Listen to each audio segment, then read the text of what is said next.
జూపుడు గారు కంక్లూజన్ ఇవ్వండి.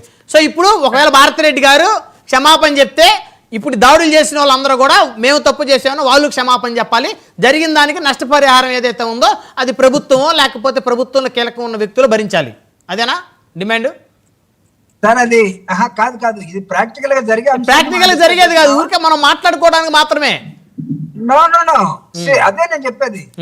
I'm trying to అంటే టాక్ ఆర్ స్పీక్.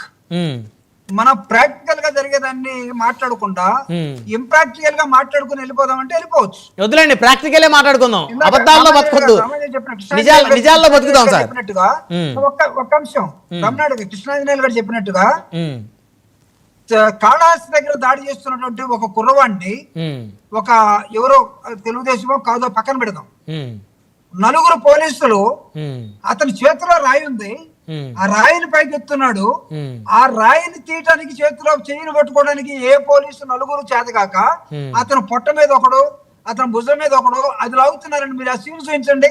ఆ పోలీసు ఎవడన్నా చేతిలో రాయి తీసేస్తే వాడు రాయేస్తాడా?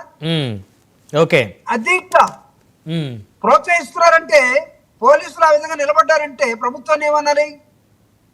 రైట్, ఖచ్చితంగా దాడులు తప్పే. ఇప్పుడు అందరూ కూడా దాడులు తప్పేనని చెప్తున్నారు సార్. ఇందా గురుమూర్తి గారు కూడా దాడి చేసేదాన్ని మేము ఎవరో ఉపేక్షించామో దాన్ని అని చెప్తున్నారు. ఇప్పుడు నేను ఇప్పుడు ప్రతి వాళ్ళు అదే అంటారు సార్. అదేలేండి, కృష్ణారావు స్టేట్మెంట్ కూడా తప్పే అంటారు. కొమ్మినేని ఎందుకు మాట్లాడలేకపోయాడు దాన్ని తప్పే అంటారు. రైట్, మేనేజ్మెంట్ అది మాకు అతనికి ఆ మాటలకి సంబంధం లేదు, మా సాక్షి తరపున కూడా దాన్ని ఖండిస్తున్నాము అని